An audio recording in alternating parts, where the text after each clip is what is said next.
Hello guys, Putin and his doubles are scared to death because one of Putin's cars exploded next to an FSB office in Moscow.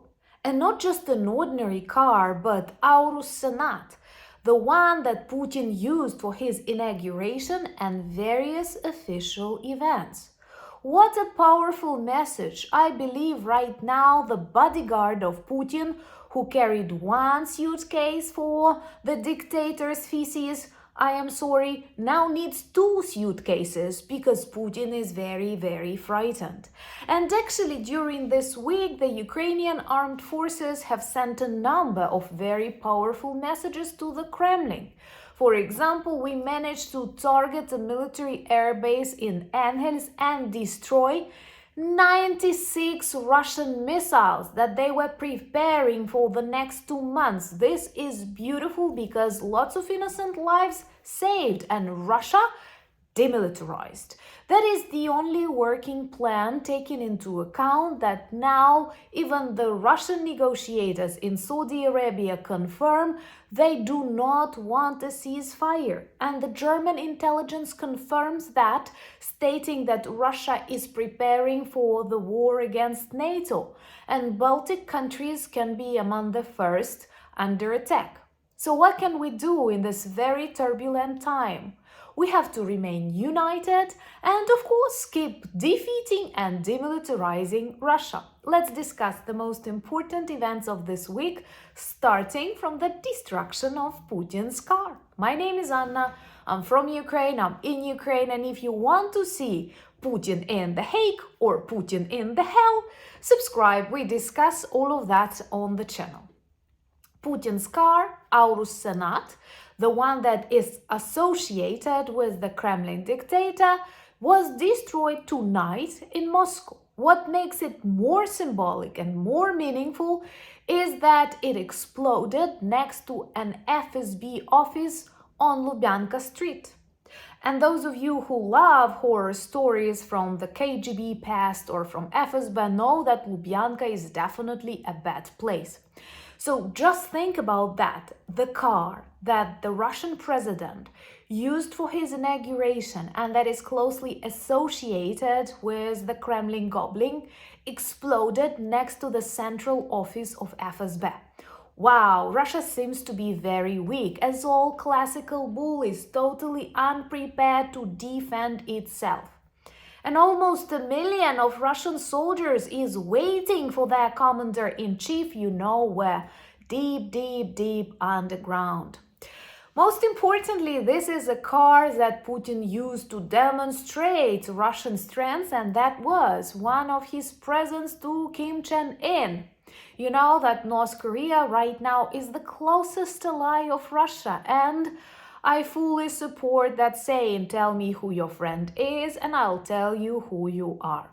Unfortunately, these authoritarian regimes are really good at backing up each other and we still have lessons to learn.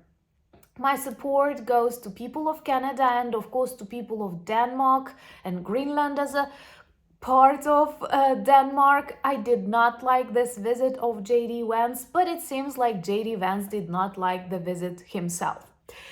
And this week was a week of Ukrainian success because we have accomplished so far the best strike when targeted Angels military air base. Satellite images, intelligence, not just Ukrainian, but foreign intelligence confirm with this precise strike we have managed to destroy 96 Russian missiles.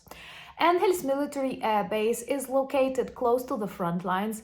It's strategic for Russia. They use it to terrorize Ukraine, to bomb Ukrainian territories, and this kind of arsenal that they have prepared, they could use for 2 months, and destroying it will save hundreds, if not thousands, of Ukrainian lives, and that is beautiful. Share this video and subscribe if you're new, because we need your support, we need your understanding, and we need solidarity of the democratic world.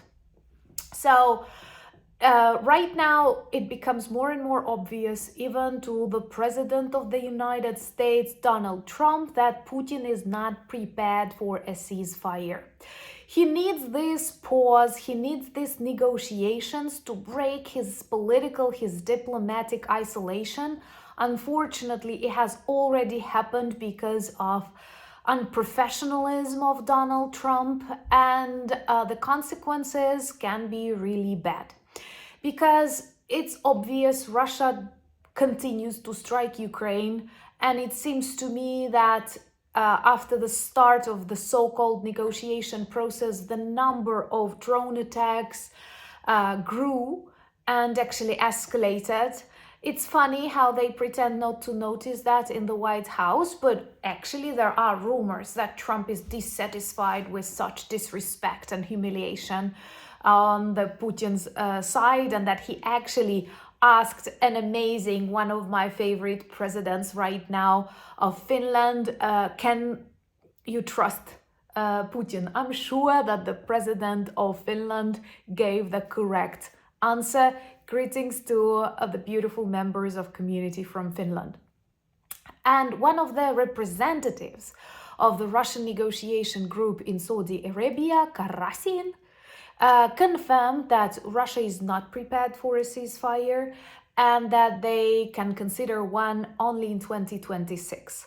I believe that by 2026, Russian economy will collapse, of course, if sanctions are not lifted. And here my gratitude goes to the representatives of the EU countries who say they will not lift any sanctions. And even if Trump will be in doubt or will try to save Putin, he does not have all the necessary mechanisms, and that is important, especially taking into account that a number of foreign intelligence services, starting from the British and finishing with the German, confirm Russia is preparing for war against NATO by 2030. And my kind reminder, we live in 2025. 5 years, that's nothing. That is nothing. And no, that's not because you supported Ukraine. It's because Putin hates the West and he desperately needs wars for his regime security. He will not survive the next elections if there is no war, if he has to stop the military economy, and so many people right now are involved in the production of the instruments of war or can earn some money on the missions to kill and loot Ukrainians. So for Putin, this war is very important. He needs it to continue ruling Russia. And also because he believes that all of the internal Russian problems are not because of his bad management or some qualities of the Russian population, but because of the rotting West. And our task to prevent this war against NATO and to defeat and demilitarize Russia. Once again, no one in Ukraine wanted to become a soldier.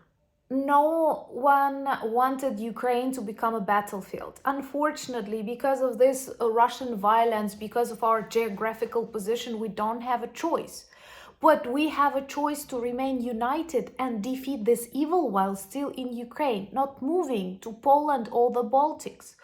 Many countries feel that if this ceasefire begins, if no just peace is achieved, if there are no security guarantees for Ukraine and Putin actually receives a big green light, he will continue. And the Baltics may be the next place that Russia can attack. This Suwalki, oh my God, corridor, I hope this will not happen. But if you want to be more prepared to war, subscribe to my new channel.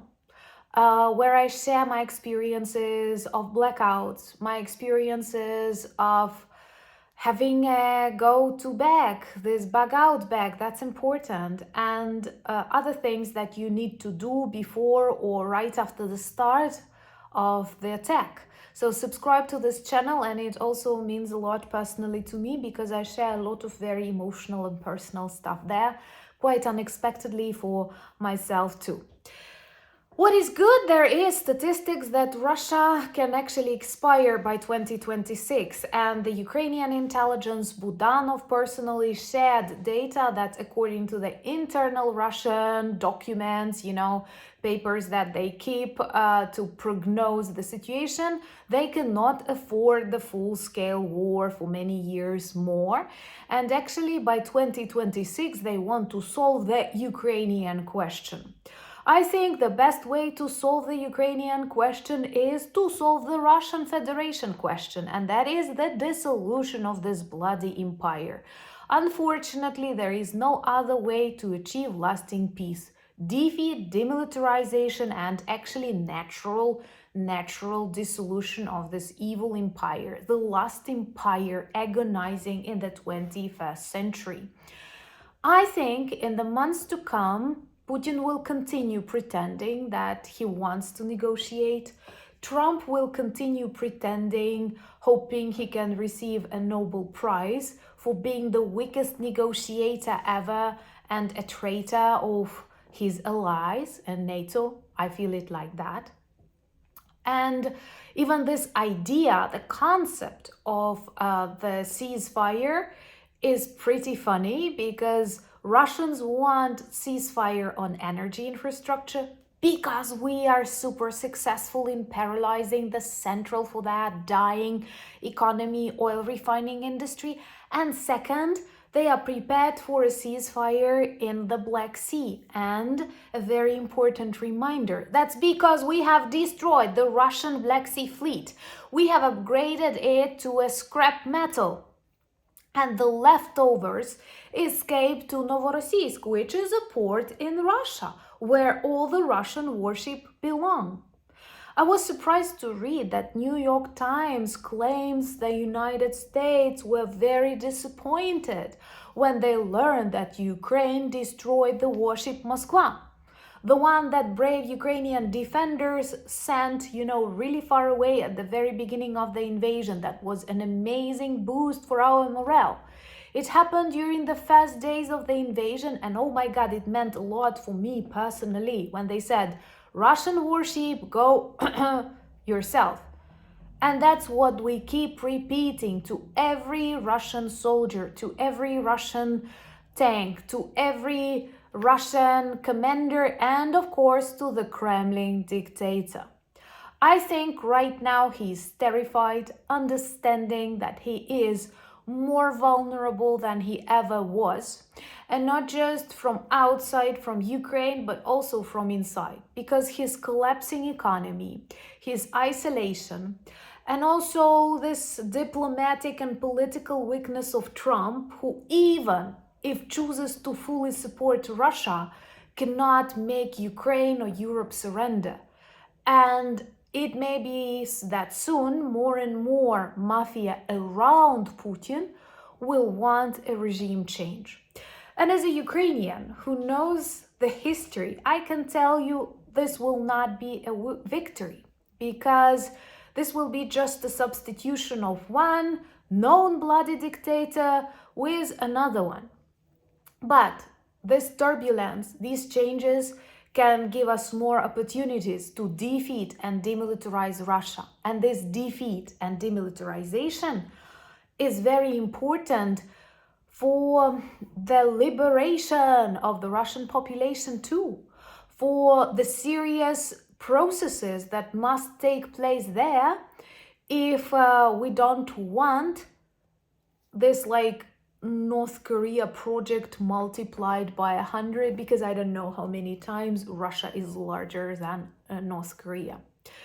But it is moving really quickly in the direction of this totally unrealistic totalitarian state. But I know they will fail because we are strong, and I'm very grateful for the spirit of the community that we have on the channel. If you're new, remember to subscribe and also follow me on X. I know it's a toxic place, but I'm fighting that, and the community is growing too. I'm also on the Blue Sky and I like it. You can find me on Instagram for more everyday life updates, and also on Threads, and of course in our amazing Discord community. Thank you for buying me coffees. becoming my patrons and sponsors of the channel. Check our merch shop for lots of good items that work well as reminders and conversation starters about Ukraine, and we need that. Remember to share these videos and like these videos if you share my opinion. That is important. And thank you so much for standing with Ukraine. Slava Ukraini!